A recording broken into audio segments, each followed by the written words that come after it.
Bonjour tout le monde, aujourd'hui je vous présente un écran 24 pouces avec une dalle IPS et 180 Hz. Alors, il ne va pas révolutionner le gaming, mais par contre, il est vraiment pas cher. Concernant le packaging, vous pouvez le remarquer, il est assez brut et quelque part c'est tant mieux puisque le carton sera vraiment 100% recyclable, il n'y a pas trop d'encre, donc ça c'est plutôt sympathique. Maintenant on va l'ouvrir.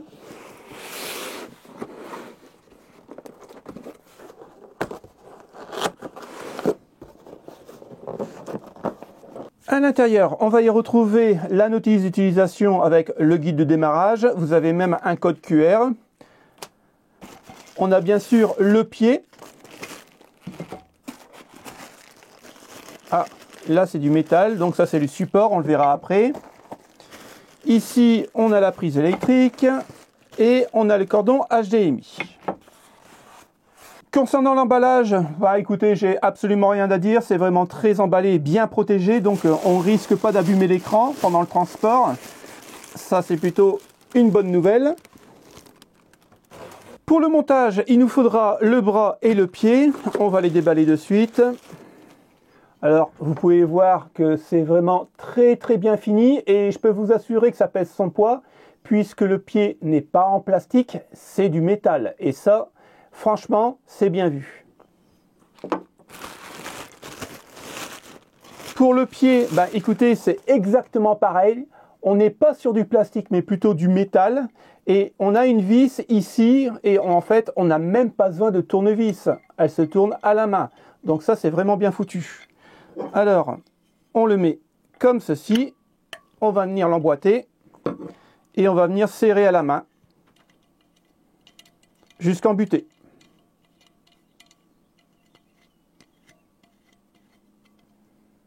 Voilà. Et on replie. Ici, on peut voir qu'on a 4 petits patins en caoutchouc pour éviter que les vibrations et surtout que ça bouge. Le pied va venir s'encastrer à l'intérieur comme ceci. Voilà. Et il n'y a plus qu'à le poser. Dans la boîte, on a le droit à un cordon HDMI qui fait à peu près 1,20 m. Alors, il n'est pas tressé, mais bon, rien de bien grave. Et on peut voir ici, si, hop, vous voyez, je tire dessus et aucun problème, c'est très bien fini. Après, on reste sur du cordon HDMI basique. Hein.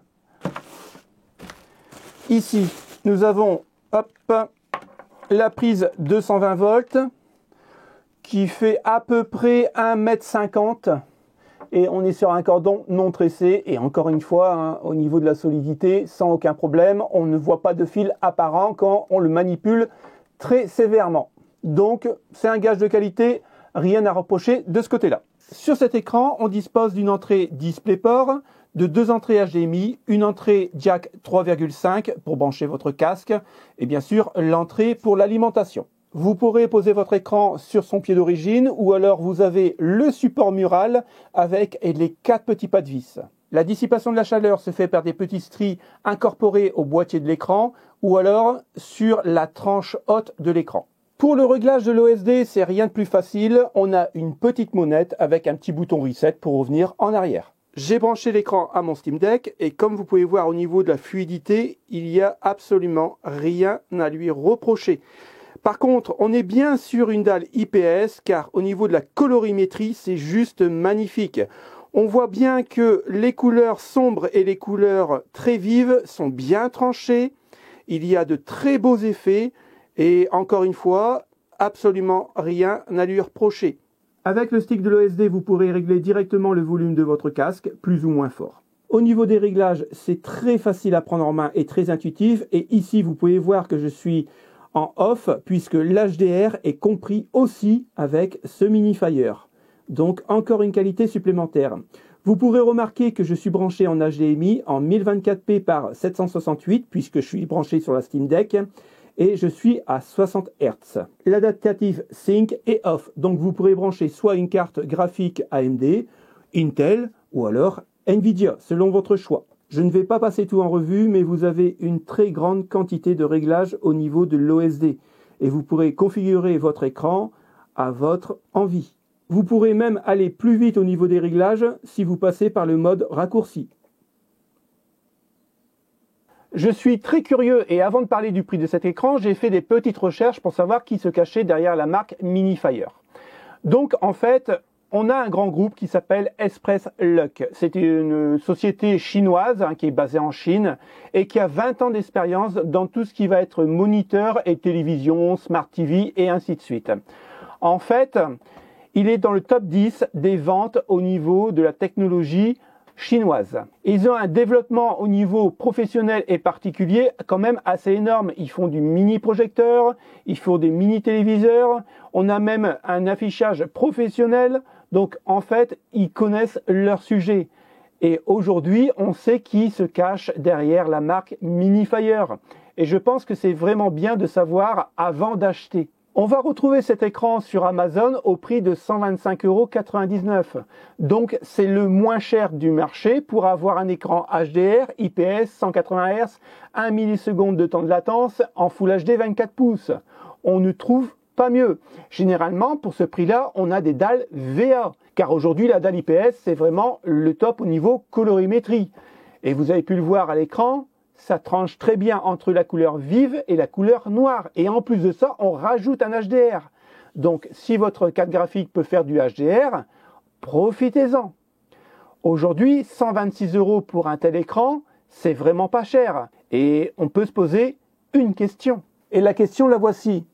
Aujourd'hui, nous savons qu'on a 3 constructeurs au monde qui nous créent des dalles pour des écrans gamers ou des Smart TV. Donc, pourquoi nous allons payer beaucoup plus cher un écran d'une telle marque que ce Minifire? Alors, pour être clair avec vous, je ne suis pas payé sur les ventes ni sur la vidéo. J'ai juste droit de garder le produit. Mais je me rends compte d'une chose. J'achète toujours de très grandes marques au niveau de mes écrans. Parce que pour moi, c'est un gage de qualité. Aujourd'hui, la marque Minifire arrive sur le marché du gaming. Mais elle n'a rien à envier aux grandes marques. C'est juste qu'elle n'est pas encore connue comme les grandes marques. Alors, la conclusion, c'est quoi? C'est qu'on paye beaucoup plus cher le même moniteur, mais estampillé d'une autre marque très connue. Moi, c'est ça que je vois. Aujourd'hui, pourquoi payer beaucoup plus cher un écran que ce Minifire? Et en plus de ça, ce que j'aime beaucoup, c'est qu'on a un borderless. Donc, c'est vraiment très très cool. Je ne connaissais pas honnêtement la marque Minifire avant qu'ils me contactent pour ce partenariat. Et aujourd'hui, je regrette d'avoir acheté mes écrans 4K d'une autre marque très connue, car je les ai vraiment payés plus cher et j'aurais pu les payer beaucoup moins cher avec cette marque. Donc je pense que les marques au niveau chinoise vont vraiment débarquer sur notre sol européen. Et je pense qu'ils vont faire très très mal à la concurrence. Car technologiquement, ils n'ont rien à envier aux autres marques. Et ça fait vraiment du bien. Parce qu'aujourd'hui, jouer dans de très bonnes conditions avec du bon matos, ça coûte quand même assez cher. Et aujourd'hui, on a une alternative avec la marque Minifire. Donc si vous avez l'occasion d'essayer cette marque et cet écran, ne vous en privez pas. C'est vraiment le top du top et surtout, ce n'est pas cher. Donc, faites vous-même votre conclusion.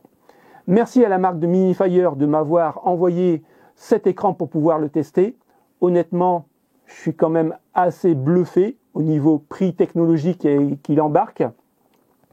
Et puis, je vous remercie d'avoir regardé cette vidéo. On se retrouve très bientôt. Salut les potes. Ciao, ciao.